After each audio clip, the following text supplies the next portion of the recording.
Okay, we're on step 4. We're going to start on page 63 at the bottom. Next. And then we're going to keep going.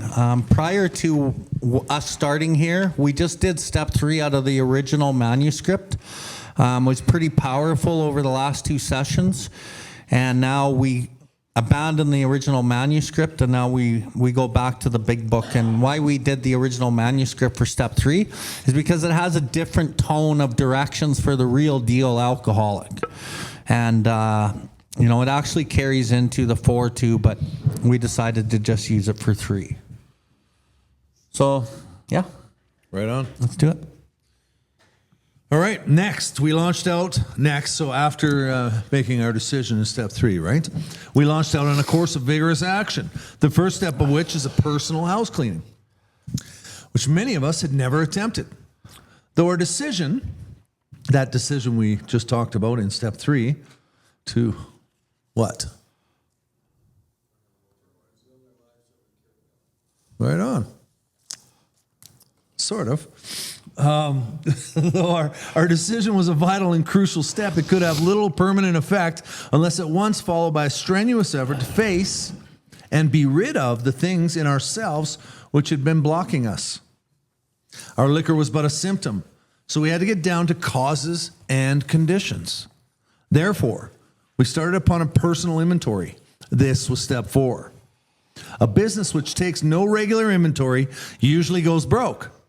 Taking a commercial inventory is a fact-finding and fact-facing process. It is an effort to discover the truth about the stock in trade. One object is to disclose damaged or unsaleable goods, to get rid of them promptly and without regret. If the owner of the business is to be successful, he cannot fool himself about values. We did exactly the same thing with our lives. We took stock honestly. First, we searched out the flaws in our makeup which caused our failure. Being convinced that self, manifested in various ways, was what had defeated us, we considered its common manifestations. Resentment is the number 1 offender. It destroys more alcoholics than anything else. From it stem all forms of spiritual disease. For we have not only mentally and physically been ill, we have been spiritually sick. When the spiritual malady is overcome, we straighten out mentally and physically. In dealing with resentments, we set them on paper. We listed people, institutions, or principles with whom we were angry. We ask ourselves, why were we angry? In most cases, it was found that our self-esteem, our pocketbooks, our ambitions, our personal relationships, including sexual, were hurt or threatened. So we were sore, we were burned up, we were pissed off, we were angry, we were resentful. On our grudge list, we set opposite each name our injuries. Was it our self-esteem, our security, our ambitions, our personal or sex relations, which had been interfered with? We were usually as definite as this example. And you will see the example, and it has 3 columns. The first column is I'm resentful at. The second column is the cause. And the third column is affects mine, correct? Mr. Brown, his attention to my wife told my wife of my mistress. Brown may get my job at the office. This affects my sex relations, self-esteem, fear, sex relations, self-esteem, fear, security, self-esteem, fear. You see, those are beside each one of the causes of his anger and resentment, right? So he's pinpointing each one. What is this affecting in my life? The next is Mrs. Jones. I'm going to read through this very briefly, okay? Because we can all read it and it's hard to follow. Mrs. Jones, she's a nut. She snubbed me. She committed her husband for drinking. He's my friend. She's a gossip. Well, how does this affect my personal relationship and self-esteem, which includes fear? I am resentful at my employer. He's unreasonable, unjust, overbearing, threatens to fire me for drinking, the bastard, and padding my expense account. What? He doesn't want me stealing money. What?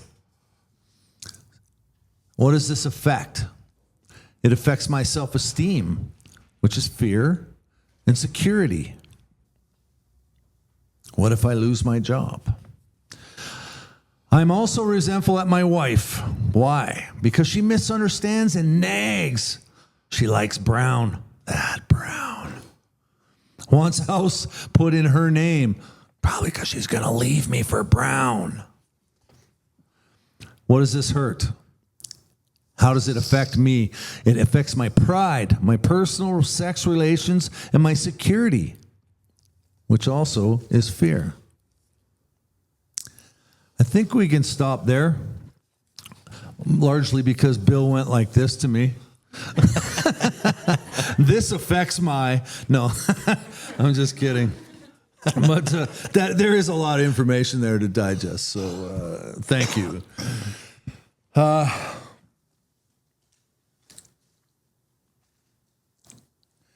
Though our decision was a vital and crucial step, so they are absolutely referring to step 3. Made a decision to turn our will and our lives over to the care of God as we understood him. But remember, we discussed how step 3 and that decision was only in theory yet at this point in recovery, right? That decision was simply a decision to put pen to paper and to carry on with the rest of the steps so that we could actually unblock what was blocking us, which it says in the next sentence. And eventually get to the practical implication of step 3 and step 10, right? We've talked about that for the last couple of weeks. Does everyone remember that? Are we clear on that? Refresh? Yeah, no, I can refresh that. So at step 3, I don't have a connection with God yet. I'm barely being able to tell you that I'll give it a shot, right? When I first sober up, I'm barely able to think that could work for me. And so I make this decision, and it's really just a commitment to carry on. It's only in theory. I think that I'm believing in God. I think that I am going to live my life how God wants me to do it. But the truth is I have no idea what God wants from me because I'm way too blocked with crap from all my years of using and self. Okay? And then in step 10, I'll very quickly go over this again. In step 10 on page 84, I believe. Yeah. We have entered the world of the Spirit. Our next function, this is step 10, right? Our next function is to grow in understanding and effectiveness. This is not an overnight matter. It should continue for our lifetime. And this is what we start to do. We continue to watch for selfishness, dishonesty, resentment, and fear, which is basically the first step in starting to live in God's world, right? That is recognizing, asking for awareness. We start to want to be aware of our sickness. And now the rest is what we do to achieve that. When these crop up, so selfish, dishonesty, resentment, and fear, when these crop up, we ask God at once to remove them. Then we discuss them with someone immediately and make amends quickly if we have harmed anyone. Then we resolutely turn our thoughts to someone we can help. Love and tolerance of others is our code. That's God's will. And now that we've done steps 4 through 9, we've cleared our passage and found, hopefully at that point, a relationship or at least open enough to get some of that sunlight of the Spirit, if you will, into our souls. We can start to accept God on God's terms. It becomes a working part of what we do. I start at this point to want to help others, not because I just have to. And I have a clearly defined spirituals, if you will, to help me achieve that. And if I keep practicing it, even in theory, right? Even in theory, if I keep doing these things over and over and over again, eventually it starts to become more natural. That's what I mean by step 3. So now we go back to step 4, which, there we go. Though our decision was a vital and crucial step, it could have little permanent effect unless it followed at once by strenuous effort to face and be rid of the things in ourselves which had been blocking us. Well, blocking us from what?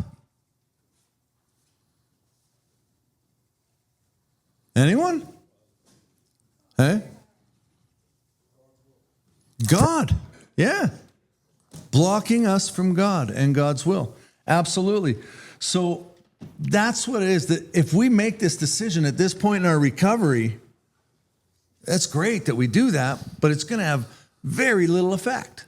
It's not going to last unless we start doing some serious work. Vigorous action. Now, I'm not Bill, so he could tell you do you have a definition for vigorous off the top of your head? I bet he does. No. No? I'm shocked. But it's like Jack. Yeah, it's like furious action, right? It's getting to it like right now and hard. So we need to do some things to block us from God. Then it has a quick metaphor about a business. I think it's a great thing. If you own a Tim Hortons, for example, and you have a stock room that's piled with a whole bunch of stuff, right? And then say you have a water loss one year where a little bit of that sink that you use to clean the mop heads with, it leaks over under the door and into that storeroom, okay? And everything's fine because it dries out and everything, but you've got a bunch of cups that are wet and you can't be used, right? But you're too busy to clean it out, so you just stays there. And then you get new orders, and eventually more things happen, and more things that you can't use, and they absolutely have no use to you and your business, are crowding the room that you have for good things, right? This is saying any good business needs to take stock of that stuff once in a while and find out what is good and what is not. And if it's not good, get rid of it. That is the best way to be a profitable business. That is also true for us. Bless you. That's also true for us as human beings.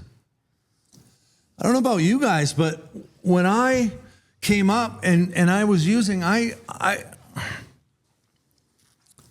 learned a lot of bad habits in life, man. I learned how to steal. I learned how to be angry. I learned how to hide my feelings, bury them deep down inside so that they couldn't affect me. So I thought. And eventually all those things turned me into somebody that I didn't like. And eventually I found out that those things I was burying actually were harming me greatly. They were preventing me from being a profitable business, if you will, right? They were preventing me from doing God's work. They were preventing me from being helpful in any way, shape, or form.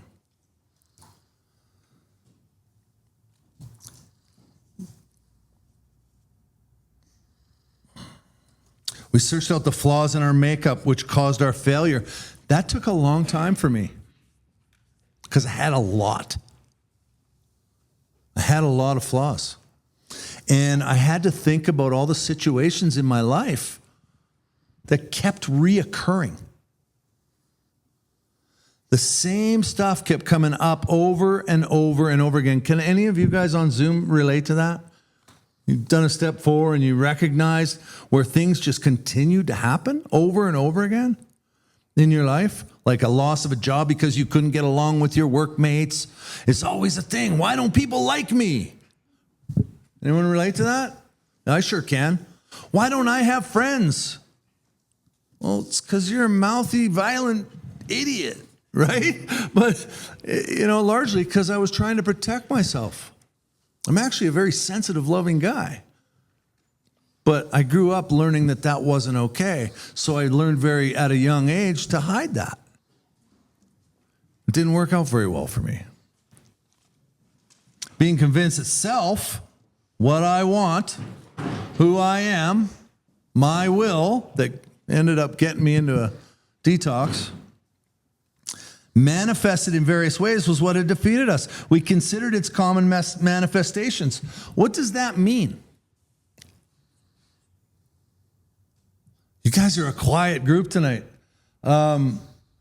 Self manifested. It just means I'm looking for simple patterns. Like I just said, I'm looking for simple patterns, common manifestations, reoccurring issues.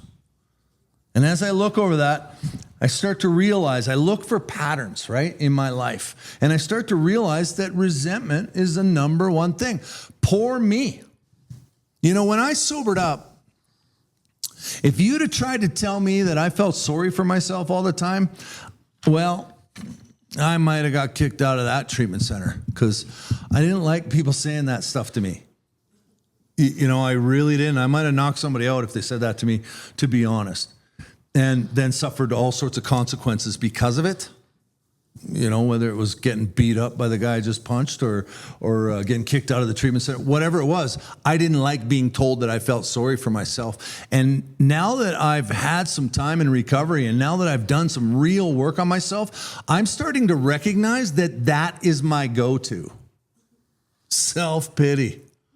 I feel sorry for myself all the time. It's crazy.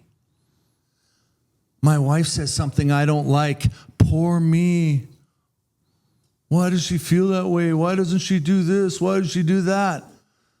That appraiser that doesn't want to give me the money that I want on a job, and he's busting my chops over pricing. Poor me. Doesn't he understand that I need to make money? Bill sends out reels and it's only him in the camera. Poor me.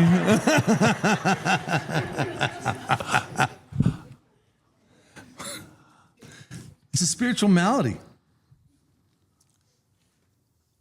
Resentment caused me to feel sorry for myself all the time. Resentment caused me to not want to help anyone. I was too bunged up with hate to be able to feel love. Make sense?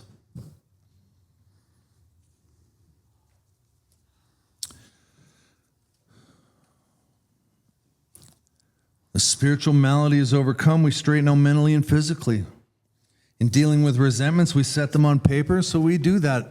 We do that. And you know what? We start to realize that fear controls the majority of my life.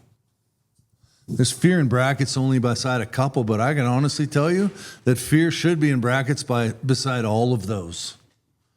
In every scenario, it affects my sex relations, yeah, because I'm afraid I can't get close to somebody. It affects my self-esteem, yeah, because I'm afraid you don't like me or I'm not who I want to be. It affects my security. I'm afraid to not get what I want. I'm afraid I won't be taken care of as I get older. Personal relationships. I'm afraid you're not going to love me. Man, it sucks living in fear. I'm going to let you go from there. Okay, thanks, Gord. Okay, I'm just going to kind of take it from the top. A few additions and new perspectives. So right from the bottom of 63, it says, we launched on the course of vigorous action. We make this decision in step 3, okay? And this decision is like, you don't even know what the fuck your will is because you've never inspected what your will is. So you can think you know what God's will is, but really what the program teaches us is it actually teaches us what is my will. And then we don't do that. And then you leave it up to not getting what you want. But then you're going to try to claw and grab. And like Gord just said, as we go through life, we're always trying to make sure we're okay by taking out of the world, right? And not just like material things or jobs and, it's emotional stuff, mind and emotional manipulation. I want to get love, so I'm going to say something like this because I want a reaction like that. So these are my will. And when we first start this journey, it's so surface level. And let me get into that. But we launched on a course of Vigorous Action. Think about that. When you're done the step 3 prayer, this is about let's go to fucking work. I am starting to looking at myself. The real decision that we make when we do step 3 is a decision, like Gord said last week, to do the rest of the work so that you can learn what it means to turn your will over the care and protection and guidance of a creator. And then it said, the first step of which is the personal house cleaning, which many of us have never attempted. We've attempted to look at ourselves and to do our own personal inventory, but we're so blocked with pride and rationalization and beliefs of the world of the material and how the world already works that we can't possibly give an accurate self-appraisal. But we've all tried, but we all end up drunk or in fighting something or somebody, causing pain, doing things we don't want to do and affecting other people. We've never attempted this, though our decision was a vital and crucial step. Vital means very important. It's crucial to sobriety, but vital comes from vitality, which means lighting you up, lifting you up. Vitality. Do you want to live vitally? And the best life you can, the better you get at learning how to turn your will and your life over to God, the more light you are, the more free you are. So that's crucial to get that type of life. It can have little permanent effect unless it once followed by a strenuous effort and face and be rid of the things in ourselves which block us. Well, we need it to take permanent effect. If we don't get this step to take permanent effect, because we live in selfishness, self-centeredness, which is the spiritual malady, which is restless, irritable discontent, we will need fucking relief. And we have a disease that has the inability to say no to a drink or a drug. And for us, this decision is life or death. And we know enough people who've come here, tried to do this, and they're dead today.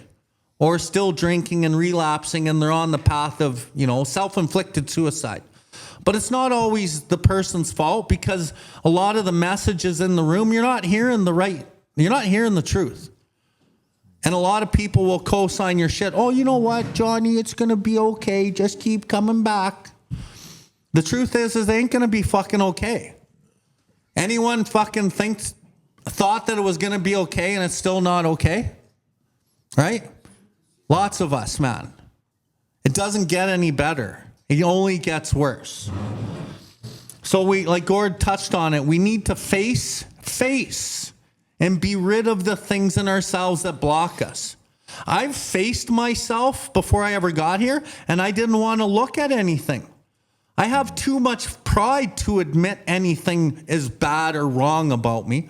I know I needed a little bit of work, but it wasn't much. I needed a complete overhaul, right, Lucy? And the apple doesn't fall far from the tree. Our liquor was but a symptom. That's all it is. That's what liquor is. It's a symptom of the spiritual malady that needs relief. And that relief that you used to get from a substance actually worked for a long time. But at a certain point, you crossed a line and it will never work the way that it worked. Men and women drink essentially because they like the effect produced by alcohol or drugs. I did like it. I liked it at different stages of my career. When I was young, it allowed me to be out of myself and, talk and, it did many good things. And then it changed and I still liked it. But like later in my life, it just blotted out feelings. But I still liked the effect that it produced. I may not have liked what it always did and what always happened, but I liked what it did because it allowed those feelings to not come up. And I didn't look at myself. So I liked the effect. But eventually, it doesn't even work anymore. And when it doesn't work anymore, you're fucked. Because you can't imagine your life without the drugs or alcohol, and you can't imagine it with it. And so in the book, it talks about we get to the jumping off point. Jumping off point is fucking bang. Bang. Or whatever, however you want to go out. Or you drink yourself to death. Or use suicide using. So we had to get down to the causes and conditions. Why do I pick up substances? Why do I not have any control over my anger? Why do I not have any control over my relationships? Why do I have all these problems? Well, we got to get down to the causes and conditions. Therefore, we started upon a personal inventory. This was step 4. A business, I'm the businessman. I'm the business, which takes no regular inventory. I've never really taken regular inventory. The only inventory I took was fucking yours. I know what's wrong with you. I can tell you what's wrong with everybody else, but I never looked at myself, and I didn't know how in an objective way because I have so much pride blocking me that I can't really see the truth. So a business, myself, which takes no regular inventory, usually goes broke. Yeah, I go broke. I go spiritually bankrupt. I go emotionally bankrupt. Taking a commercial inventory is a fact-finding, fact-facing process. That's all we're doing in this inventory when we do it, is we're looking at facts and we're facing the facts. That's it. But some of the facts aren't going to be the facts that I have in my head because I needed to tell myself I'm a certain type of person and lie to myself for a long time so I was able to look at myself. And the honest truth be told, I couldn't actually even look in the mirror at myself because I couldn't stand myself. But to live, I had to tell myself a story that I wasn't that bad. Other people were worse. Everybody does that. You would have done what I did if you went through what I did. You would have done what I did if they did what they did to me, to you too.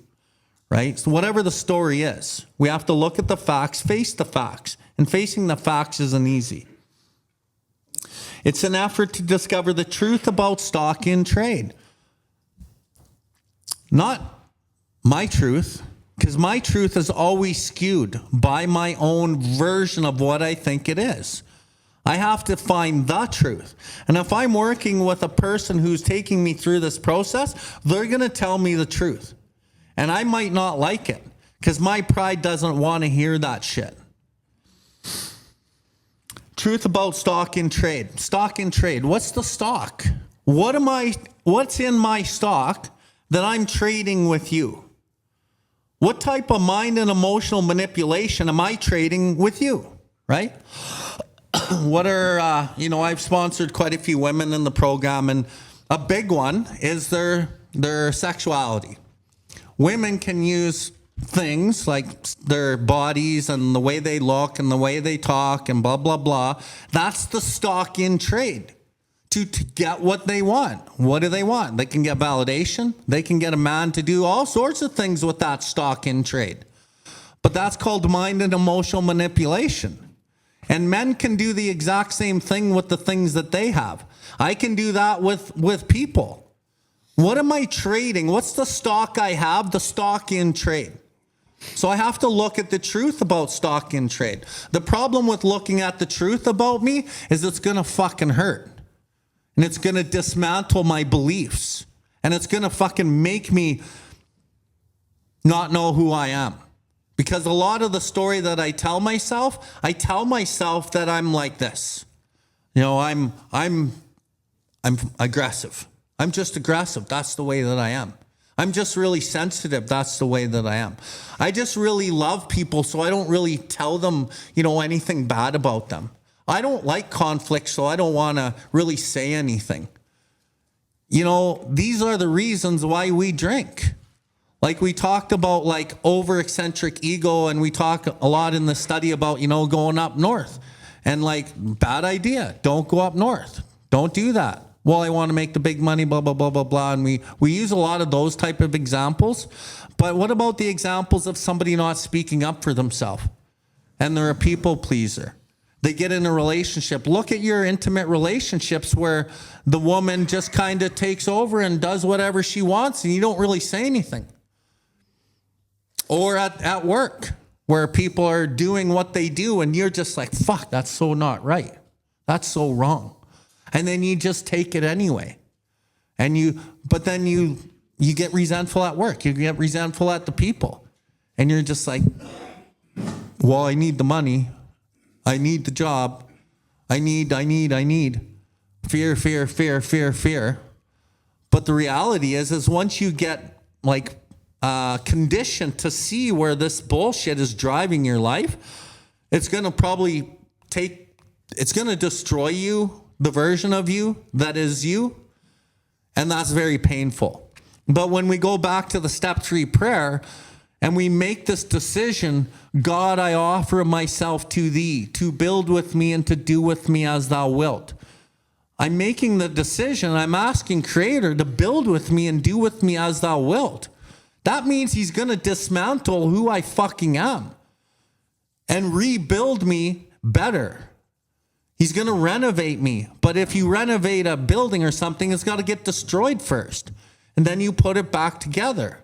And when you go back to the doctor's opinion, the doctor said, unless this person has an entire psychic change, the alcoholic or addict, there is very little hope of his recovery. Unless we change how we think and operate in the world, there's very little hope for fucking us staying sober to begin with. So this is like so important, this step and what we do in this program, because without a psychic change, I am going to drink or use again. And the thing about this disease, in the doctor's opinion, as we succumb to the desire again, as so many do, means I fail to resist putting a drink in me. Why? Because I'm restless, irritable, discontent. I'm acting in self. I'm in fear. I'm trying to control the world and my outcome. And then I drink. Suddenly, I thought it would be a good idea to put some whiskey in my milk. Suddenly, I thought I'd have one beer. Suddenly, I just thought I'd take the edge off and have a fucking quick hoot. And suddenly, I'm fucking homeless in the drunk tank or down on fucking in behind the church here. Suddenly, for fucking a year or 2 or 3 again. Or suddenly, I'm in a casket in the next room in the sanctuary with people laying flowers at my fucking coffin suddenly. This is how it rolls. So, this is one object of this step 4, is to disclose damaged or unsaleable goods and discard them promptly without regret. That's going to be hard, but we have to disclose the damaged and unsaleable goods. The stock that I'm trading you, what is it? It's damaged and it's not saleable. It's not working for me anymore. And how I find that out is with my sponsor and with the pen and paper and me keeping an open mind, because my mind doesn't want to get rid of a lot of it's based in ideas. What I think is right in the world. Well, I need to work. I need a relationship. I'm happier and blah, blah, blah. All these fucking bullshit stories we tell ourselves. That's why open-mindedness is so crucial in the program. If the owner of the business, which is me, is to be successful, he cannot fool himself about the values. The problem is that I've been fooling myself about the values my whole fucking life. So to unfool myself about the values is going to be very difficult. So we did exactly the same thing with our lives. We took stock honestly. Notice it didn't just say a couple parts. It says our lives. We took stock of our whole fucking life. What am I doing? Who am I? What do I think? What do I think about you? What do I think about everything? First, we search out the flaws in our makeup. These flaws that are in us, in our makeup, it's part of us. Which caused our what? Our failure. So it's my stock in trade and me acting in the world a certain way that actually causes my failure. So if I say, fuck you, you're an asshole. And then I go to my buddy and I said, you know what? I had to tell this guy, fuck you. He was an asshole. And here's why. And my buddy's like, I would have done the same thing, that fucking asshole. The problem with that is you're designed by God. God has designed every one of us. The fundamental idea of God is within every man, woman, and child. And it's based in love. The minute you go against the loving part of you and fucking rationalize that it's okay to not be good to people, you actually dishonor your own self. And anyone know what the definition of shame is? It means dishonoring one's own consciousness. So you dishonor yourself. You dishonor God within you. You dishonor God within you enough times and you pile up that shame, God, you need to blot that shit out. So we have to look at these things and start doing things differently. So we're not dishonoring ourselves. Part of that dishonoring ourselves is not standing in the truth when the truth be told. I need to say something right now.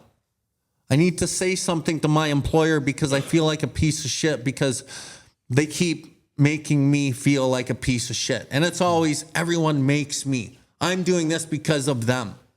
Well, at some point, you got to take responsibility for your own fucking life. The only problem is there's so much fear and security in not getting what you want and what are you going to lose that it's very difficult to stand in that truth. And because you've never done it in a kind and loving and authentic way, that's very difficult as well. So we'll usually stand up for ourselves and say, you know what? I don't fucking appreciate that. You ain't going to fucking talk to me like that. What does that do? It just creates which is all force. It's all low vibrating negative energy. It's like if I throw this phone at the fucking wall, it puts a dent in the wall. So for every action, there's an opposite and equal reaction. That's like the theory of relativity or whatever, right? So if I drop it on the floor, the exact same thing happens on the floor. It's the same thing with our energy of words. If I throw negative words at you, you're throwing negativity back at me. And nothing gets accomplished in those low vibrating ways.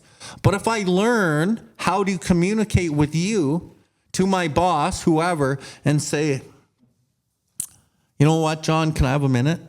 And I stay calm, I'm civil. And he's like, yeah, what's up? You know, I just want to say, like, I really appreciate everyone that works here. And I know everyone's kind of on their own journey, but there's some things that I really need to talk about, you know, and the way that we're treating the people that we're working for, or, you know, it just doesn't feel right. It feels like we're in the system and we're not really helping these people. And I really care about these people. And I want to know if there's a better way, or if there's a way I can do something more or whatever. You know what, Bill? Let me think about that.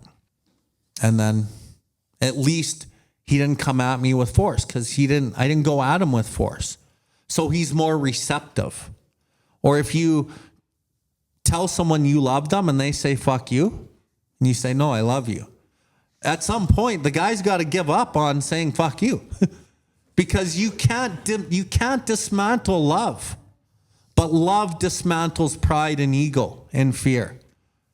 But it takes a lot of chipping sometimes. And because the world that we live in is fear-based, you're going to be going against the culture. So you're going counter to the culture we live in. So that's why for us, it's so difficult out there to do what we do in here, because everyone else ain't doing what we do here. But you will have the odd grandma, uncle, or friend or somebody that lives like that, and they're very, very content and they're good at it. And you're like, how do you do that? Well, maybe they're an alcoholic and they were here for a while. Or maybe they just naturally have it, right? I didn't naturally get it. I wasn't given that book on how to live life like that way. But my grandma had it. And she was so kind but she always stood up when she needed to. So these things cause our failure because they go against our own true nature. Being convinced that self manifested itself in various ways is what defeated us. So I always went through the world like, that everyone was fucking me. My bosses were fucking me. My ex-girlfriends were fucking me. Everyone was fucking me. And then I come here. I looked at the truth about stock and trade. I looked at the damage and unsaleable goods. And at some point, I had to concede to my innermost self. No, I fuck me. I'm doing it to me. Whenever there's conflict in my life, it's me. And I have to look at myself. And so I don't play the blame game. When I do sponsor, I will listen to people. But at some point, no, man. This ain't about anybody else. It's about me. Always. Where am I restless, irritable, discontent? What did I do? Where's the breadcrumbs of self that caused this? And you know what? Sometimes I have been a good person. But I have to step away from somebody who's emotionally or spiritually sick and frequently wrong. But I'm not going to let go of that because they're my best friend. There's somebody I've known. Well, then be prepared to be in a fucking sick relationship then. And it'll take your peace and serenity away. And so to let go of these long-term standing relationships and whatever, very difficult. But the invisible threads that are emotional security, they need to be cut. But people can't cut them because they don't see them. But when you start loving yourself and you start doing this work and you're confident in who you are, once you love yourself, then you can truly love other people. And it's a process. And once you ever heard someone say, just show me you love me. Just give me love. If you are love, you don't need to show anybody love, man. You don't need to give it away. You just are love. And love transcends all pride and ego and all the stuff. So that's what this program does. Like I talked about it before, purity of heart. Along the journey of this, as you remove self, and I'm going to say it like this. In step 12, there's a line that says, faith alone is insufficient. So the theory of God or higher power is insufficient. And a lot of us we believe in God. So the faith alone is insufficient. To be vital, it must be accompanied by self-sacrifice and unselfish constructive action. To be vital, to lift me up, to give me the God dope, must be accompanied by self-sacrifice. What is that? It means sacrificing my selfish motive in that moment, altruistically for the betterment of you. It means leaving this person alone and not saying anything to make them feel shitty or guilt them for the betterment of you. So as I sacrifice self in the moments, like I talked about in We Agnostics, circumstances made him willing to believe. Every circumstance you're presented with in your life gives you an opportunity, if you're willing to believe, to bring God into that moment. There is one who has all knowledge and power. That one is God. You must find him now. He only exists now. So if you bring him in now, into that moment, into that thought, into that judgment, into that resentment, into that, you're walking hand in hand with him, and you are sincerely growing in image and likeness of him. And God's no more a theory. And then you can get through anything. But that process is hard to get to. It's not impossible. It's just hard. And that's why that deep level concession, I was talking to Tiffany this morning about it. When you have the desire to change, you have the desire to seek and do God's will, which is the highest level of humility. And the highest level of humility will take you through the humiliation of acknowledging what and who you are that you don't like. It'll help you with the pain of like your encounters with the world where you're embarrassed or where blah, blah, blah, because everything becomes a lesson for you. So circumstances made him willing to believe. Every circumstance, if you're willing to believe, will allow you to perform the miracle of healing, like it says in We Agnostics. What is this but a miracle of healing? Then he offered himself to his maker, then he knew. And as you keep going down this road, the surrender level of like letting it go and letting God run your life, it's freedom. That's where the God dope is. And a lot of that comes through service to God's kids. And I'll finish this little piece off with this. When you work the step 10 over and over and over and over and over and over and over, you're self-sacrificing over and over and over and over and over. Step 11 now has an unlimited ceiling. But if you're not doing step 10 and you haven't done this work, your fucking step 11 in connection to God is like 1 out of 10 or less.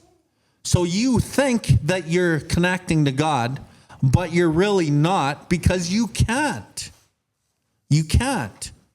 But when you do the 4 and the 5, the 6, the 7, the 8, and the 9, and you start working 10 the way that it's meant to be worked, step 11 is unlimited. So I get all this help from God, and I'm removing selfishness. And then what? Because I'm designed to serve as a human, because I'm a loving-based entity, that just happens automatically. I don't even have to try to serve when you work the other steps properly, because you're designed by God to serve him and his kids, but you're conditioned by society to serve yourself, and it causes your failure. And then I'm just going to finish with this. So we considered its common manifestations. Self. We're considering its common manifestations right here in resentments. And then we go into fears, and then we go into sex conduct. That's just common manifestations. What about uncommon shit? So if you do a set of steps and you're just getting to common shit, it's like, that's just the surface shit. That's just the most common. That's just the most common. What about the uncommon shit? If this disease is cunning, baffling, and powerful, what about the cunning shit that is below the surface that drives all my behavior? What about my self-centered fear that's rooted in my desire for emotional security? What about the uncommon shit? Because that shit'll fuck you later. So this is just the surface, man. This is the beginning. Common manifestations of self: resentment, fear, sex conduct, relationship conduct, which is all important as we go, because resentments take a different shape. They shape shift. Fear shape shift. My relationship conduct shape shifts. So I got to be working this good program always to see this. And then when I can remove self out of the way all the time, I'm not even running my life. And the problem with me not running my life and doing the right things and all these things, it's funny how life just comes towards me and I get everything I ever wanted by trying to take it out of you with mind and emotional manipulations, using the stock and trade to get what I want. I fucking get it. But I'm different as the result, so I honor it. I honor a relationship. I'm not worried that I'm going to get her and she's going to leave. I fucking hold her in my hand and say, I fucking love you. And I treat her like I love her. And I communicate like I love her. Instead of my subconscious fucking sabotaging me, and eventually I say, fuck you, you fucking bitch. And then I'm alone again. Again, here we are. You know, then my resentment for women grows. You know, this is how it goes, right? So I know that was a lot of blabbering, but I think it's important blabbering, because our subconscious is what we're powerless over. It's not the drink or the drug. It's our subconscious patterns and behaviors where we need to bring God in and help us change. And when we get to step 6, we will really focus in on a lot of what Gord and I have been saying. That's all I have on this part. Well, that's great. What do you want to do?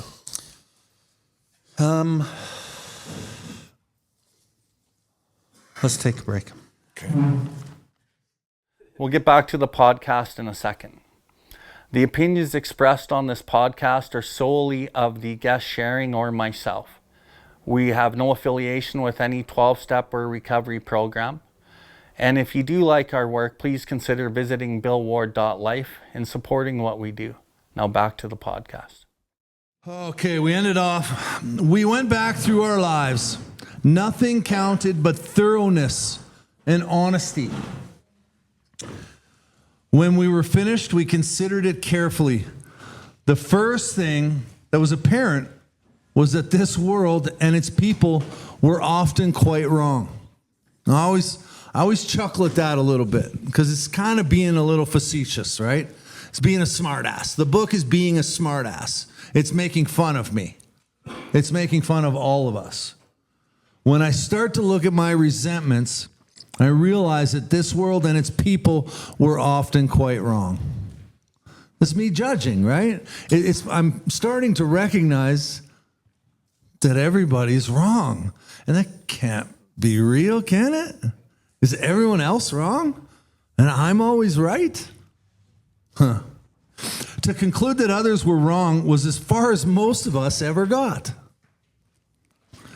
So, as far as most of us ever got is really kind of scary, don't you think? Like, if I get to that point in a step forward where I'm like, yeah, everybody's fucked. I had to say it once at least because Bill's not here. There you go. That'll be the last time. Everyone is messed up and they're all wrong and they all piss me off. And then I'm done. How terrifying would that be? Well, for me, that meant death if I didn't carry on. So the usual outcome was that people continued to wrong us and we stayed sore. We stayed pissed off all the time. I lived my life pissed off all the time. Tell me you can relate to that. Show of hands. How many people can relate to being pissed off all the time? Zoom? Yeah, everybody. So if we didn't get beyond that way of thinking, which is what this whole exercise is about, we know that this exercise is a personal inventory. We're supposed to get rid of the stuff that harms us, that's no good, that isn't saleable, right? But if we don't carry on past this, man, everyone's wrong, this is what we end up with, being pissed off for the rest of our life. Sometimes it was remorse, and then we were sore at ourselves. How many people were mad at themselves? Show of hands. Come on, I'm serious. Yeah, me too. Me too. I was either mad at you or mad at me or mad at God. There's really no in between. But the more we fought and tried to have our own way, the worse matters got. As in war, the victor only seemed to win. What does that mean? Only seemed to win. The way I look at that today is people are out there killing each other in war over property, over religion, over belief systems. And if you are on the winning side, you seem to win. But we've lost track that we lost millions to death in that war. We lost fact that there was no conclusion. There was no settling between the two. I just won more space. But we still lose. The same goes on with my life. I start to think that I've won when I can prove you wrong. I think I'm happy in the moment, but I never get happy. I never get any joy or peace. I only seem to get it in that moment when I win. Our moments of triumph were short-lived.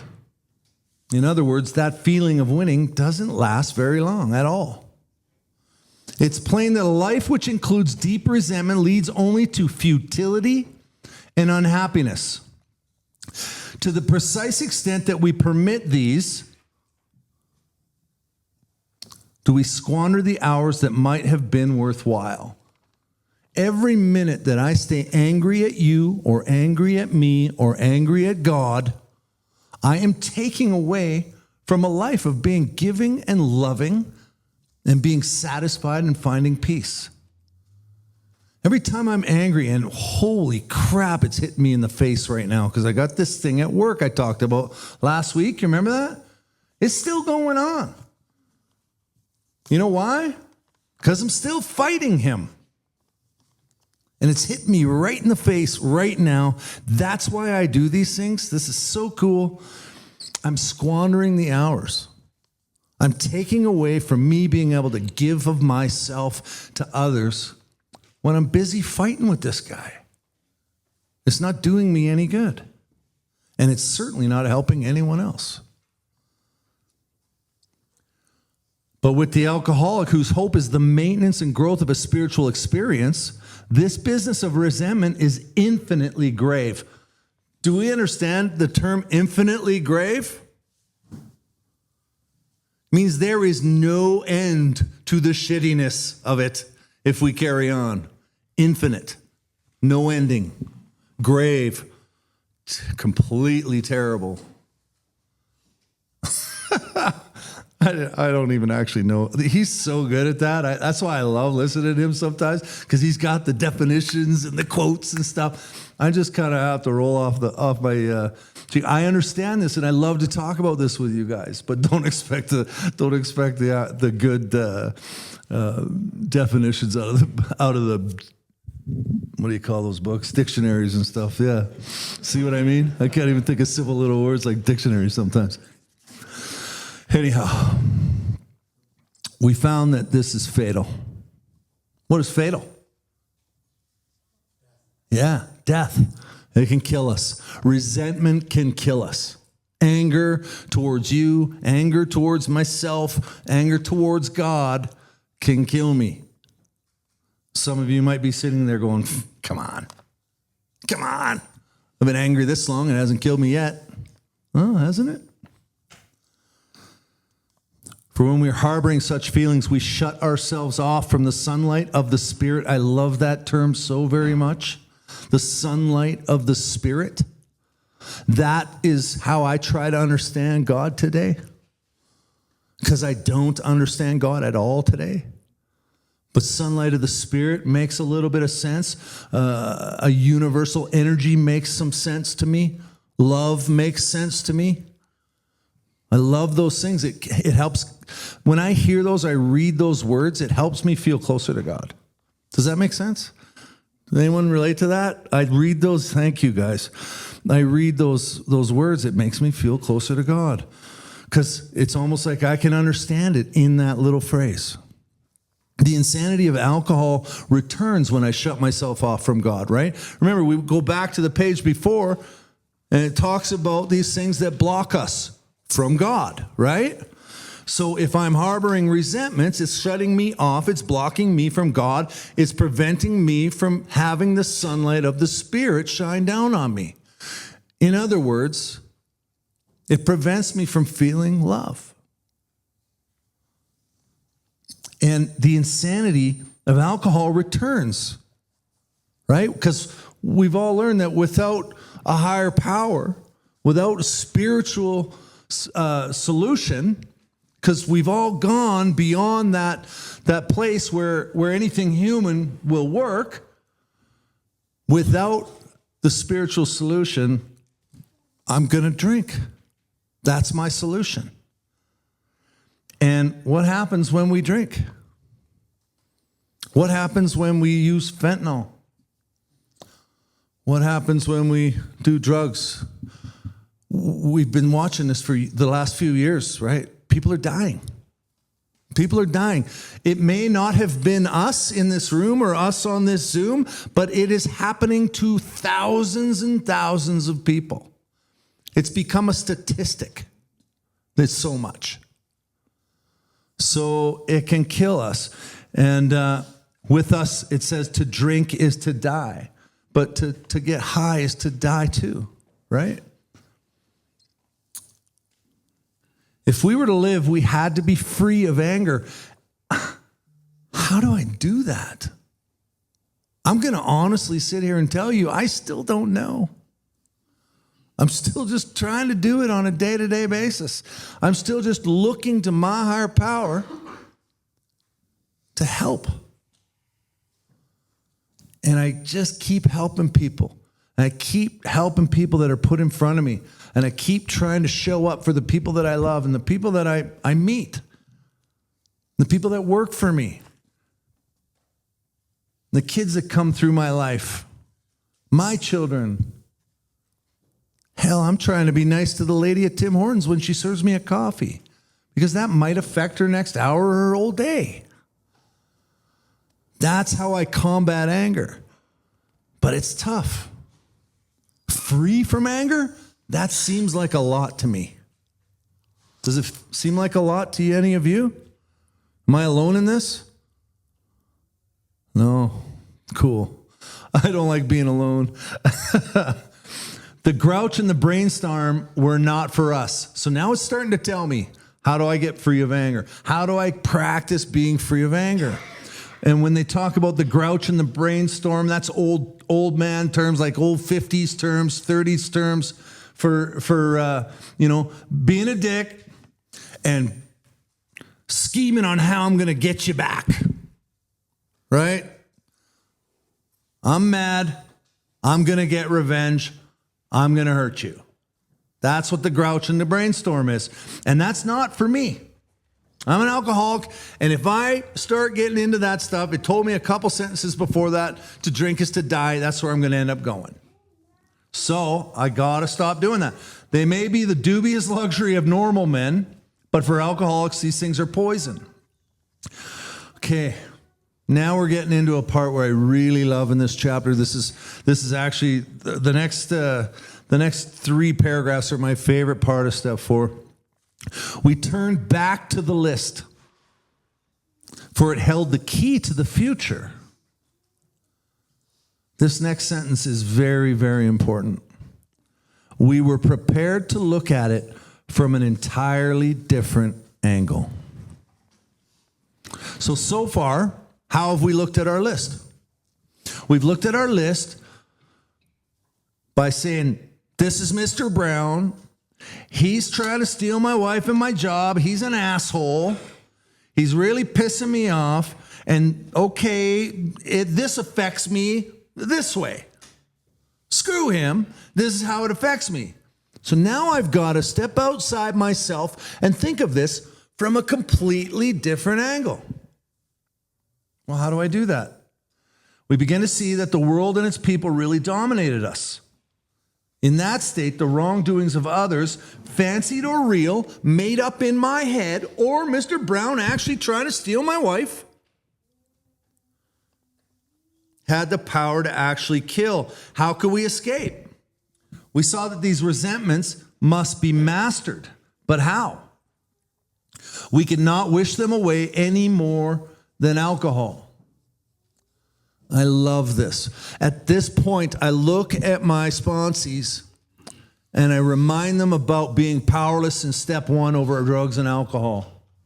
Do you remember how you have no power? You need a higher power to be your solution. Yeah? Does everyone remember that in step 1? Well, here we are again. We are just as powerless over our resentments as we are over our alcoholism. And I need God just as much to overcome it.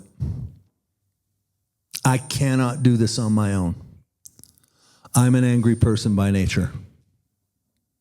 From years and years of hiding my feelings. So I need spiritual help. We realized this was our course. So here we go. We realized that the people who wronged us were perhaps spiritually sick.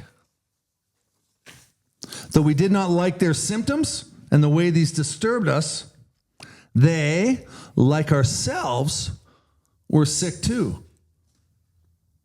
We asked God to help us show them the same tolerance, pity, and patience that we would cheerfully grant a sick friend. And here's a prayer that they're going to give us. I like to call the anger prayer. I think it's called something else in resentment prayer. I've heard it. There's a couple other names I've heard. I like to call it the anger prayer. That works for me. Here it is. This is a sick man. How can I be helpful to him? God, save me from being angry. Thy will be done. That is a split-second prayer in my head. God, this is a sick man. Oh, I'm angry at this moment, right? God, this sick man, show me how to help him. Prevent me from getting angry right now. Show me how to help him. Please, your will, not mine, be done. This is the mantra that I say when I get angry sometimes. We're still practicing this. Okay?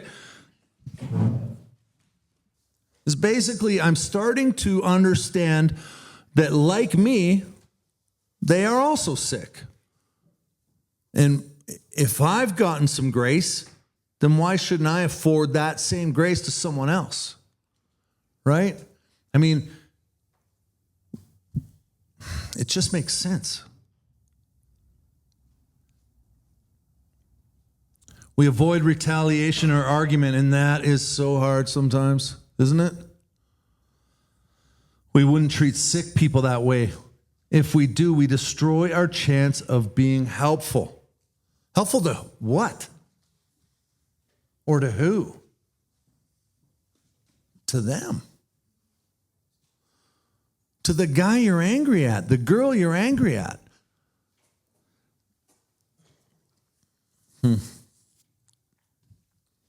Why does it keep mentioning sick people? We are, for sure. Someone said, because we're all fucked up.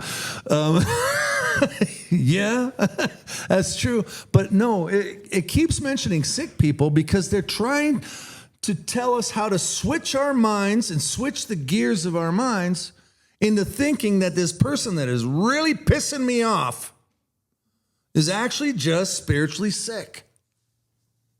And if I can think of him being spiritually sick, and I remind myself that I'm spiritually sick, maybe somewhere under all that sickness, that guy just needs a little bit of love too. It's a way to begin thinking differently about how I feel towards people. A great equalizer, someone said in the audience. Yeah, a great equalizer. A great ego equalizer, if you will. It helps take my ego from here and bring it back down to the earth where it's supposed to be. Because when I'm angry at you, that means I think I'm better than you. And if I can think of you as a sick person just like me, then maybe I can start to think that we're equal. And maybe you deserve grace too. You see? Does that make sense? Good. I don't always explain that part really well, so thank you. I don't know about that, but okay. We cannot be helpful to all people. Thank God. Because there's some people I really don't like.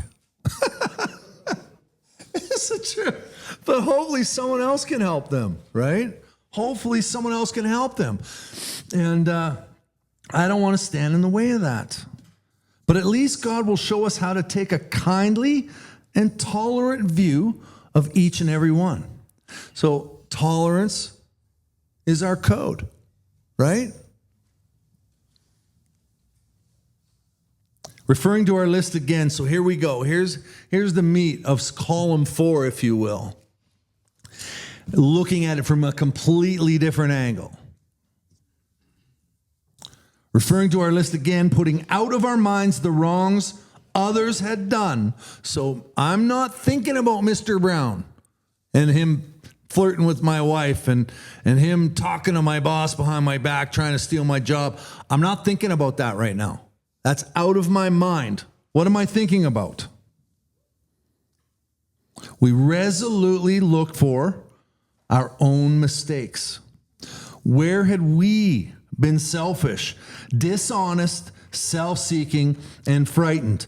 Now, I asked this question for years in early recovery, and I've had several of my sponsees ask the same questions. What on earth does that mean? How am I supposed to look at where I'm being selfish when he's hitting on my wife? We're not thinking about that right now. Remember, we're putting that completely out of our minds. We're not thinking about where we had been selfish, dishonest, self-seeking, and frightened in those moments where we're hating Brown for.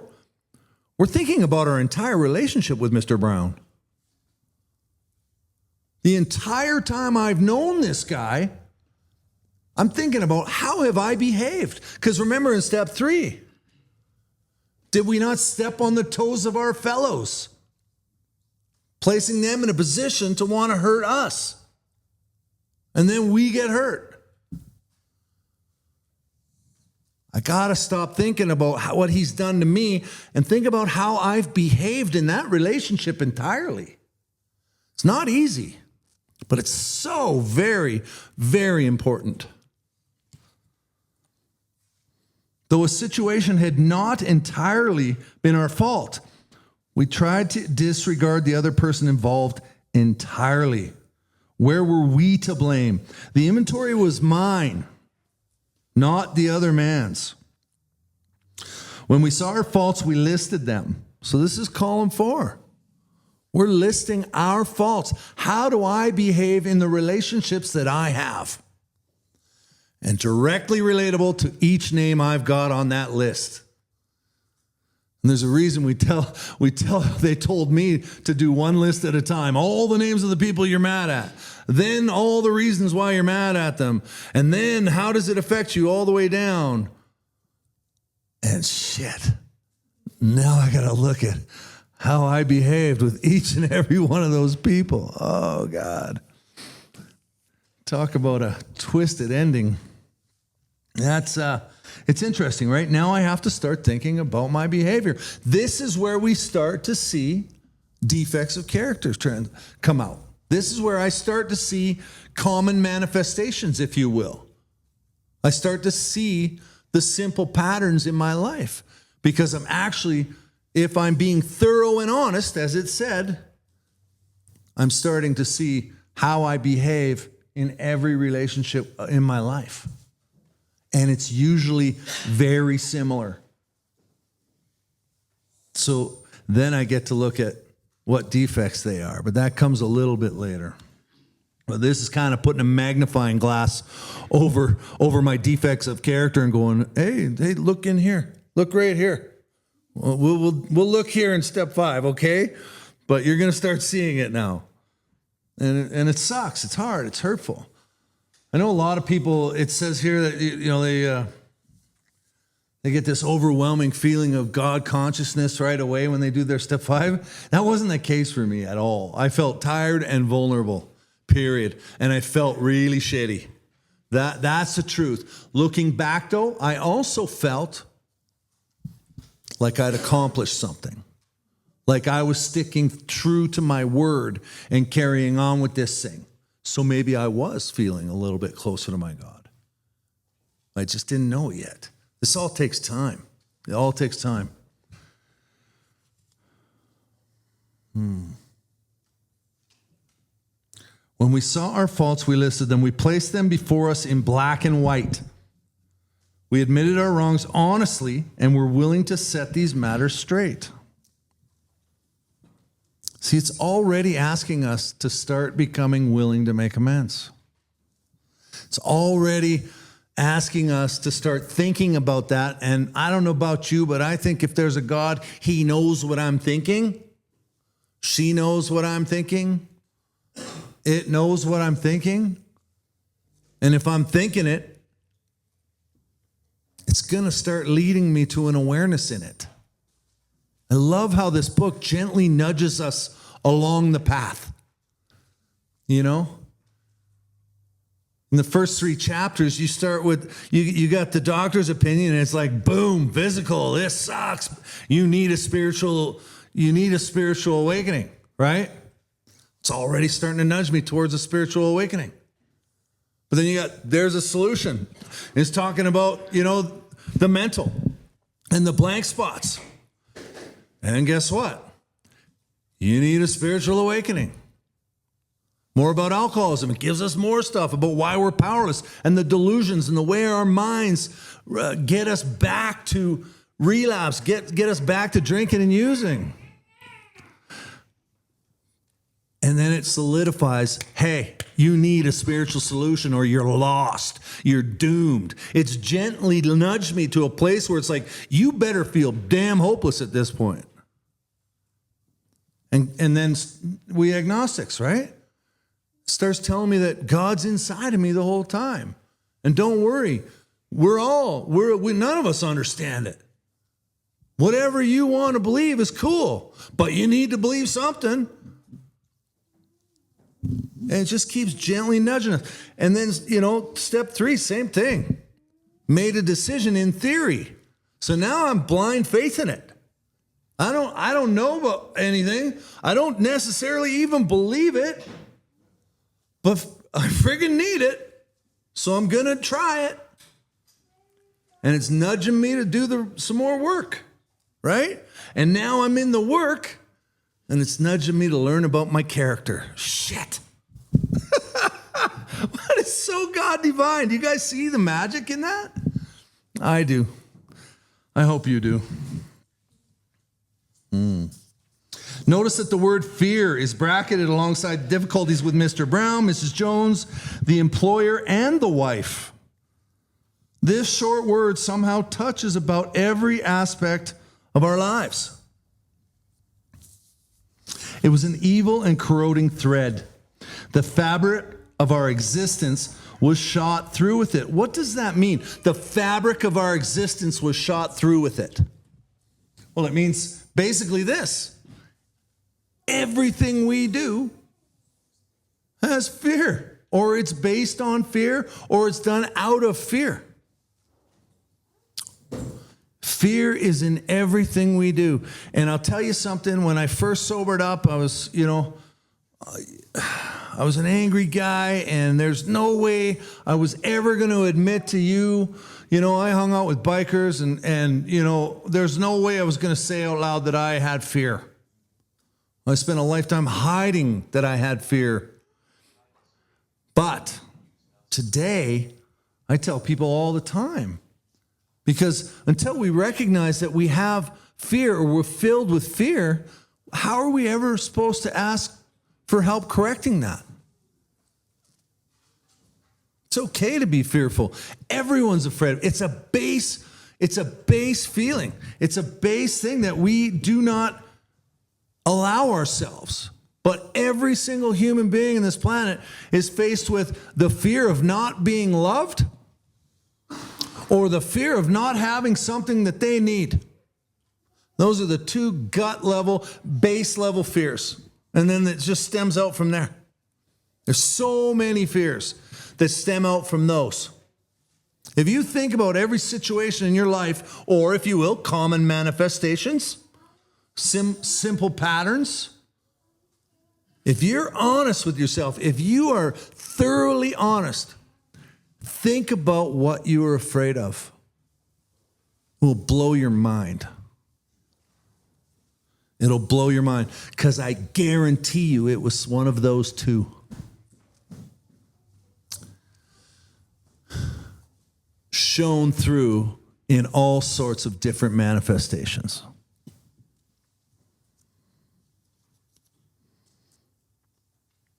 It sets in motion. Fear sets in motion trains of circumstances which brought us misfortune we felt we didn't deserve. Well, the last few words, we felt we didn't, that's a no-brainer, right? None of us felt like we deserved any of this. Self-pity. Remember I told you earlier? Don't tell me that I was feeling sorry for myself, and now I realize it's my go-to. It's in everything I do.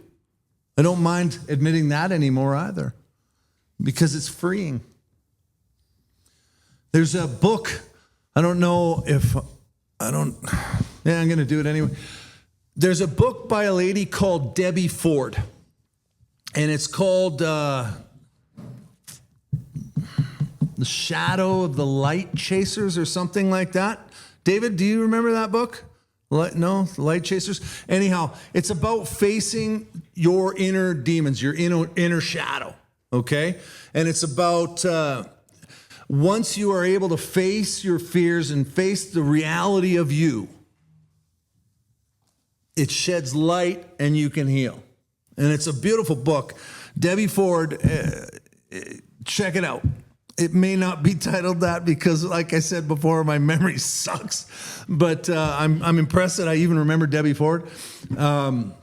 It's a beautiful book about facing, who we are.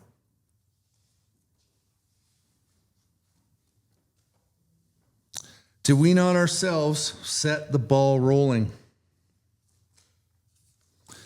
Sometimes we think fear ought to be classed with stealing. It seems to cause more trouble. I don't know if I never thought stealing was all that bad, so I think murder maybe is a better way, because it's what they're trying to say is it's pretty bad. I think I don't steal anymore, by the way, and I'm very honest, but you know, I always kind of chuckle at that sentence because I never thought stealing was all that bad. I just I didn't have any morals for too long, I guess. But it does seem to cause more trouble than anything. Fear. We reviewed our fears thoroughly. We put them on paper. And even though we had no resentment in connection with them, we asked ourselves why we had them. Why do I fear this? Wasn't it because self-reliance had failed us? Self-reliance was good as far as it went, but it didn't go far enough. Some of us once had great self-confidence, but it didn't fully solve the fear problem or any other. When it made us cocky, it was worse.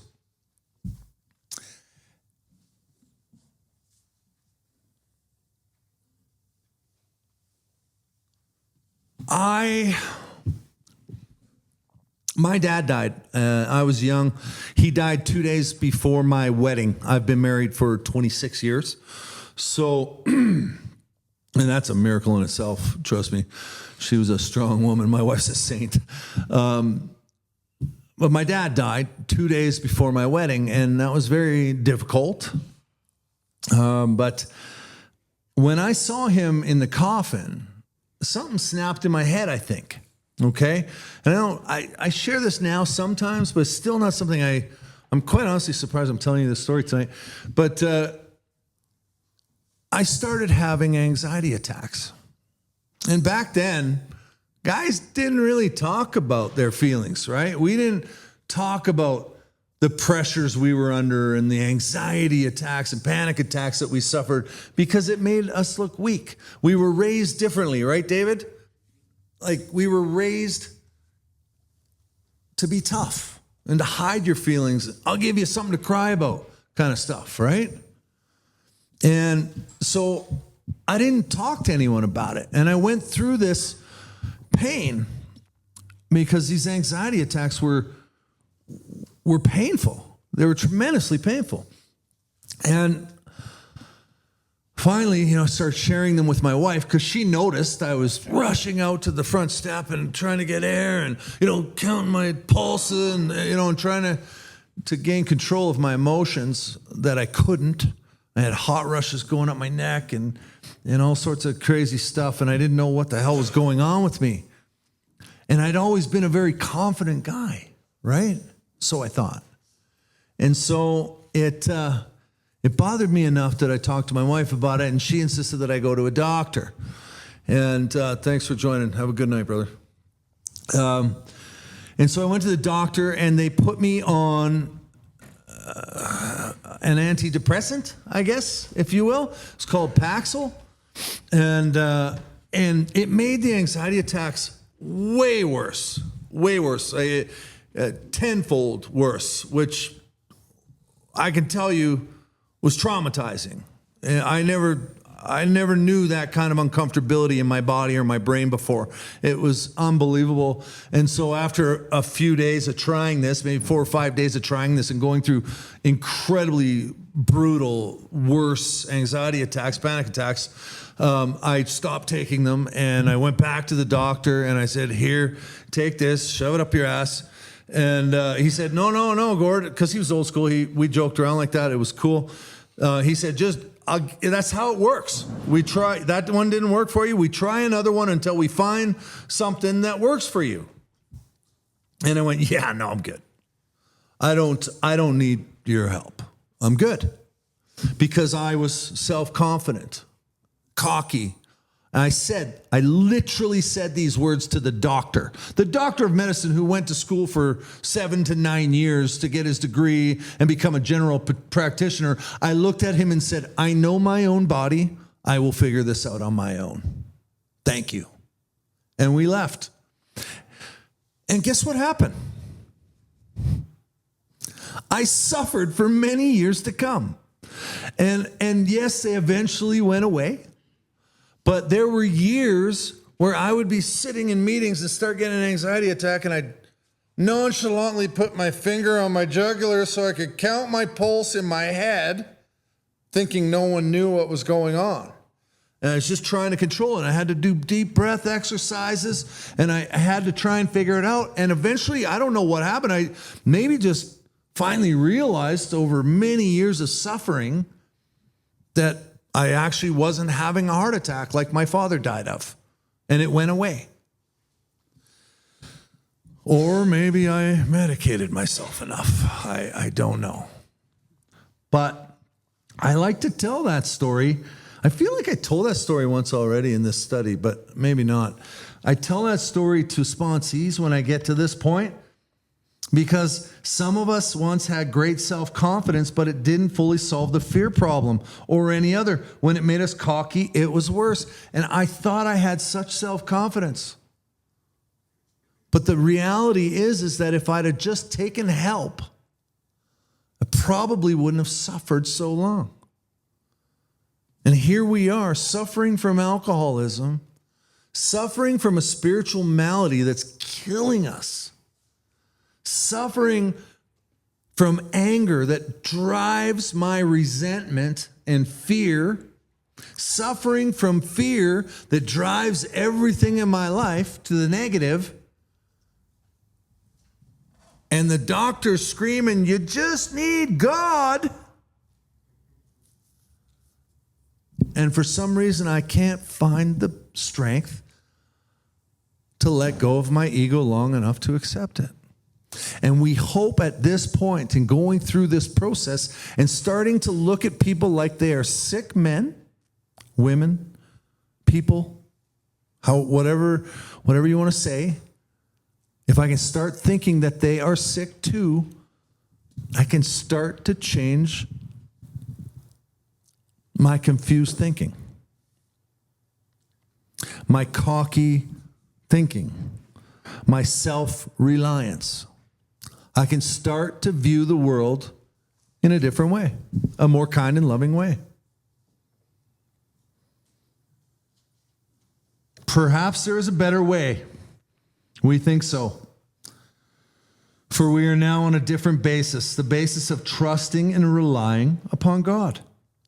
We trust infinite God rather than our finite selves. You see, that's the hole in my theory of me being self-reliant. I only go so far. God is unending, is infinite. It is love that cannot be measured. We are in the world to play the role that He assigns, and if I can remember that, I can start to change my way of thinking.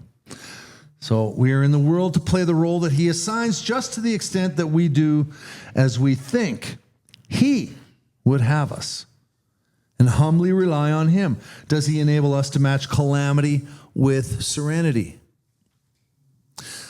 You see, when I start thinking that people are sick, that I start relying on God's will, not my own, even in a simple mantra of "Your will, not mine, be done," or a simple mantra of "This is a sick man, help me be helpful," "Your will, not mine," whatever you need to do to say to start thinking in that direction, however in depth I get with that is as healthy as I'm going to get.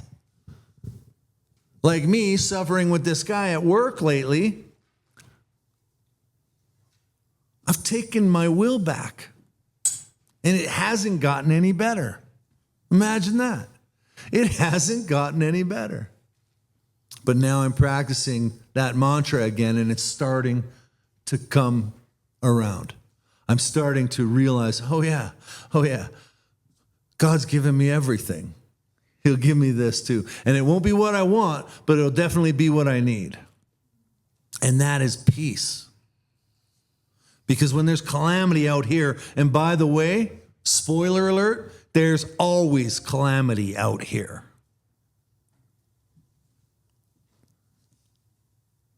as much as I rely on God, is as much peace I will find within it.